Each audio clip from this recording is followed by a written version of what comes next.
Hello friends, welcome to the channel SST excel studies, जिसमें कि आपको क्वेश्चन आंसर्स के थ्रू चैप्टर समझाया जाता है ताकि उस चैप्टर में से पूछे जाने वाले क्वेश्चंस भी आपको क्लियर हो जाएं और उनके आंसर्स भी आपको अच्छे से समझ आ जाएं।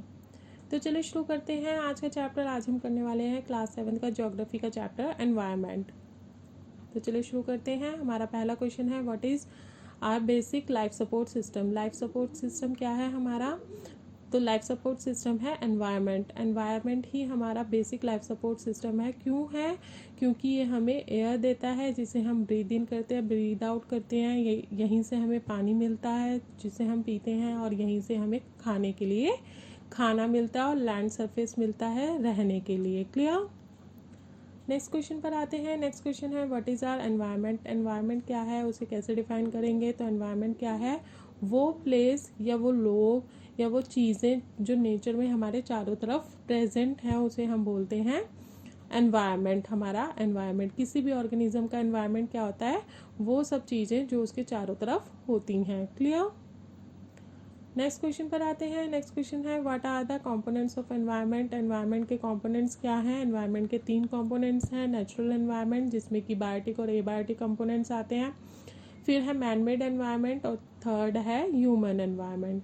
क्लियर? नेक्स्ट क्वेश्चन पर आते हैं। नेक्स्ट क्वेश्चन है, differentiate between biotic environment and abiotic environment. दोनों में डिफरेंस बताना है। बायोटिक एनवायरनमेंट क्या होता है?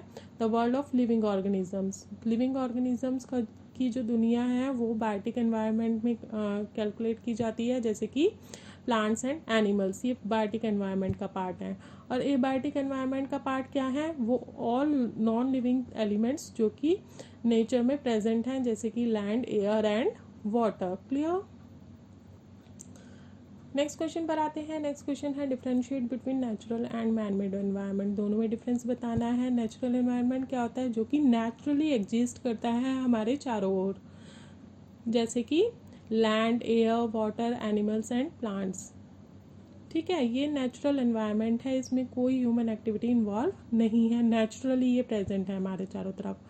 और दूसरा आता है man made environment. Man made environment वो एनवायरनमेंट होता है जिसमें ह्यूमन एक्टिविटीज़ इन्वॉल्व होती हैं। ह्यूमन एक्टिविटीज़ की चलते वो चीज़ें हमारे चारों तरफ प्रेजेंट हैं, जैसे कि इंडस्ट्रीज़, बिल्डिंग्स, रोड्स, ब्रिजेस। ये सब चीज़ें क्या हैं? ह्यूमन ने क्रिएट की हैं, ह्यूमन बींग्स की एक्टिविटी की वजह से हमारे चारों तरफ प्रेजेंट है। तो ये मैन मेड एनवायरनमेंट में काउंट होती हैं। क्लियर? नेक्स्ट क्वेश्चन पर आते हैं। नेक्स्ट क्वेश्चन है, what does human environment comprise. Human environment में क्या क्या चीज़ें होती हैं? तो human environment comprise of individuals, एक सिंगल व्यक्ति हो, चाहे उसकी पूरी फैमिली हो, पूरी कम्युनिटी हो, या उस एक पर्टिकुलर धर्म के लोग हों, या एजुकेशन एक्टिविटीज़ हो, इकोनॉमिक एक्टिविटीज़ हो, या पॉलिटिकल सिचुएशंस हो। ये सब चीज़ें किस में काउंट होती हैं? ह्यूमन एनवायरनमेंट में। क्लियर?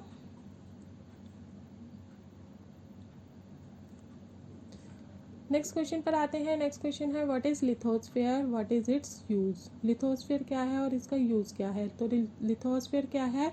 सॉलिड क्रस्ट और the hard top layer of earth. Earth की जो हार्ड टॉप लेयर है या जो सॉलिड क्रस्ट है उसको हम कहते हैं लिथोस्फेयर। और ये किस चीज़ से मिलकर बनी होती है? रॉक्स एंड मिनरल से, रॉक पार्टिकल से और मिनरल से मिलकर बनी होती है, जो कि सॉइल से कवर रहती है। टॉप लेयर जो होती है उसकी सॉइल की होती है, सॉइल से वो कवर रहती है। और इससे हमें क्या मिलता है? लिथोस्फेयर से ये हमें फॉरेस्ट प्रोवाइड करती है, जिससे वुड मिलता है, हमें मेडिसिन्स मिलती हैं हमें फॉरेस्ट से, ग्रास लैंड मिलता है ग्रेजिंग ऑफ एनिमल्स के लिए, लैंड एरिया मिलता है for agriculture and human settlement के लिए, और मिनरल्स मिलते हैं। मिनरल्स में क्या क्या आ जाते हैं? आयरन, कॉपर, कोल, पेट्रोलियम, ये सारे मिनरल्स में काउंट होते हैं। ये सारे मिनरल्स, कैल्शियम वगैरह, ये सब हमें कहाँ से मिलते हैं? अर्थ से ही मिलते हैं, लिथोस्फेयर से ही मिलते हैं। क्लियर?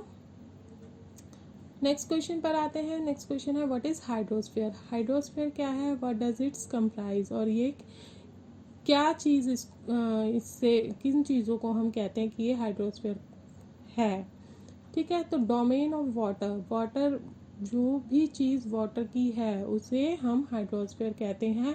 जैसे कि चाहे वो रिवर्स हो गए, लेक्स हो गए, सी, ओशंस, ये सब चीज़ें जो हैं हाइड्रोस्फीयर का ही एक पार्ट है। क्लियर? नेक्स्ट क्वेश्चन पर आते हैं। नेक्स्ट क्वेश्चन है what is atmosphere, what hold it around us. Atmosphere क्या है और किस चीज़ ने इसे हमारे चारों तरफ रोक के रखा हुआ है। तो एटमॉस्फेयर क्या है? The thin layer of air, air की जो थिन लेयर है उसे हम, जो कि हमारे चारों तरफ प्रेजेंट है, उसे हम एटमॉस्फेयर कहते हैं। और इसे किस चीज़ ने रोक के रखा है हमारे चारों तरफ? Gravitational force of earth. Earth के ग्रेविटेशनल फोर्स ने इसे हमारे चारों तरफ रोक कर रखा है।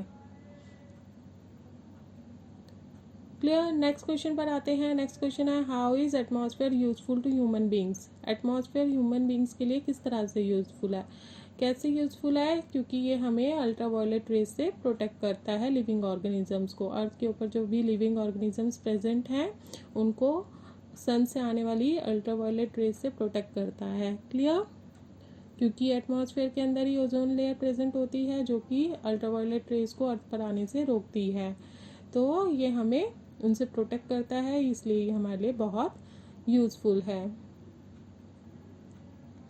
नेक्स्ट क्वेश्चन पर आते हैं। नेक्स्ट क्वेश्चन है what brings change in weather and climate. Weather and climate में क्या चीज़ चेंज लेकर आती है? एटमॉस्फेयर में चेंज। एटमॉस्फेयर में किसी भी तरह का चेंज होता है तो हमारा वेदर और क्लाइमेट जो है अकॉर्डिंगली चेंज हो जाता है। क्लियर? नेक्स्ट क्वेश्चन पर आते हैं। नेक्स्ट क्वेश्चन है डिफाइन बायोस्फीयर। बायोस्फीयर को डिफाइन करना है। ये क्या है? It is a narrow zone of earth. Earth का नैरो जोन है where land, water and air interact with each other. जहाँ पर कि लैंड, एयर, वाटर इंटरेक्ट करते हैं। इंटरेक्ट करते हैं मीन्स कि आपस में बातचीत करते हैं, ये नहीं है इसका मतलब। इसका मतलब है कि जहाँ पर ये सब चीज़ें प्रेजेंट होती हैं लाइफ को सपोर्ट करने के लिए, क्योंकि इन सब चीज़ों के बगैर तो लाइफ पॉसिबल नहीं है कहीं पर भी। जहाँ पर ये चीज़ें प्रेजेंट नहीं होंगी वहाँ पर लाइफ नहीं हो सकता, लिविंग ऑर्गेनिज्म को सर्वाइव नहीं कर सकता वहाँ पर। तो जहाँ पर ये सब चीज़ें प्रेजेंट होती हैं उस नैरो जोन को हम बायोस्फीयर कहते हैं। क्लियर? नेक्स्ट क्वेश्चन पर आते हैं। नेक्स्ट क्वेश्चन है व्हाट इज इकोसिस्टम। इकोसिस्टम क्या है? The relation between the living organism as well as the relation between the organism surrounding form an ecosystem. Living organisms का आपस में रिलेशन और उनकी सराउंडिंग से जो रिलेशन होता है वो सब मिलकर क्या बनाता है? इकोसिस्टम बनाता है। मतलब हमारा आपस में रिलेशन और फिर हमारी सराउंडिंग के साथ में जो रिलेशन है उसको हम क्या कहते हैं? इकोसिस्टम। क्लियर? नेक्स्ट क्वेश्चन पर आते हैं। नेक्स्ट क्वेश्चन है what is barter system. Barter system क्या है? पहले टाइम में क्या था, जब मनी का इन्वेंशन नहीं हुआ था तो उस समय में क्या होता था कि जिसे जिस चीज़ की रिक्वायरमेंट होती थी वो आपस में एक्सचेंज कर लेते थे।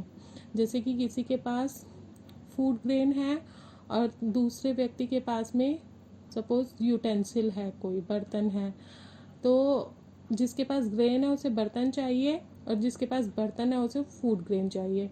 तो वो आपस में एक्सचेंज कर लेते थे, उसमें कोई मेजरमेंट नहीं होता था, ऐसे ही बस आपस में एक्सचेंज कर लेते थे और दोनों का काम हो जाता था, दोनों की रिक्वायरमेंट भी फुलफिल हो जाती थी और उन दोनों का उन्हें सामान भी मिल जाता था एक दूसरे से एक्सचेंज करके। तो उस सिस्टम को बोलते थे barter system. The trade in which goods are exchange without money. Money के यूज़ के बगैर गुड्स को एक्सचेंज करने का जो ट्रेडिंग है उसको बोलते हैं barter system. Clear? Next question पर आते हैं। नेक्स्ट क्वेश्चन है why do human beings modify environment. Human beings ने एनवायरनमेंट को क्यों मॉडिफाई किया? ह्यूमन बींग्स ने क्यों मॉडिफाई किया एनवायरनमेंट को? टू फुलफिल देयर नीड, अपनी नीड को, अपनी ज़रूरतों को पूरा करने के लिए। लेकिन क्या हुआ, धीरे धीरे वो ज़रूरतें बढ़ती गई और एनवायरनमेंट का जो यूज़ है वो और ज़्यादा से ज़्यादा होने लगा और धीरे धीरे ह्यूमन बीइंग एक्सप्लॉयट करने लगा एनवायरनमेंट को। जैसे कि अर्ली मैन था, अर्ली मैन क्या था, अपनी नीड्स को फुलफिल करता था अपनी सराउंडिंग से। जैसे जैसे उसे चीज़ें मिलती गई उस हिसाब से वो उन चीज़ों को अपने प्रयोग में लाता था। लेकिन जैसे जैसे नई नई इन्वेंशंस होते गए, व्हील का इन्वेंशन हुआ तो कल्टीवेशन में इम्प्रूवमेंट आई, ज़्यादा जो लोग हैं वो ज़्यादा फूड ग्रेन ग्रो करने लग गए। अब उनके पास ज़्यादा फूड ग्रेन होने लगा तो वो उसको ट्रेडिंग के लिए, कॉमर्स के लिए यूज़ करने लगे। फिर और ज़्यादा बड़े लेवल पर क्रॉप प्रोडक्शन होना शुरू हो गया। फिर उसके बाद क्या हुआ, सरप्लस ग्रेन का ज़्यादा बड़े लेवल पर कॉमर्स होना शुरू हो गया, ख़रीदारी और बेचना शुरू हो गया। फिर इंडस्ट्रियल रिवॉल्यूशन हुआ, तो इंडस्ट्रियल रिवॉल्यूशन होने की वजह से क्रॉप प्रोडक्शन में और ज़्यादा तेज़ी आ गई। फिर सड़कें बन गई, ट्रांसपोर्टेशन इम्प्रूव हो गया, तो एक जगह से दूसरी जगह जाने आने लगा सामान। फिर उसके बाद इंफॉर्मेशन टेक्नोलॉजी के अंदर इम्प्रूवमेंट हुआ, इंफॉर्मेशन टेक्नोलॉजी इम्प्रूव हुई, तो उससे उसके चलते तो दुनिया भर में एक्सचेंज होने लगा, चीज़ों का एक्सपोर्ट और इंपोर्ट होने लगा। तो इस तरह से धीरे धीरे जो रिक्वायरमेंट्स थी वो बढ़ती गई और उनके चलते एनवायरनमेंट में ज़्यादा से ज़्यादा मॉडिफिकेशन होने लगा। लोग अपनी ज़रूरत के हिसाब से ज़्यादा एनवायरनमेंट को यूज़ करने लगे कि जितना ज़्यादा उसको मॉडिफाई किया जा सकता था एनवायरनमेंट को, उतना अपने अकॉर्डिंग मॉडिफाई करना शुरू कर दिया। एनवायरनमेंट में चेंज होने से ग्लोबल वार्मिंग वगैरह शुरू हो गई, ग्लोबल वार्मिंग होने लगा, लेकिन ह्यूमन जो नीड्स थी, ह्यूमन रिक्वायरमेंट्स जो थी, उनमें कोई चेंज नहीं आया। ठीक है, आज के लिए बस इतना ही। अगर आपको मेरी वीडियो पसंद आई हो तो प्लीज़ इसे लाइक करें, शेयर करें, सब्सक्राइब करें और मुझे कमेंट बॉक्स में कमेंट करके ज़रूर बताएं कि आपको ये वीडियो कैसी लगी। और अगर आप कुछ और मुझसे पूछना चाहते हैं तो कमेंट बॉक्स में कमेंट करके मुझे बता सकते हैं, मुझसे पूछ सकते हैं। आज के लिए बाय बाय।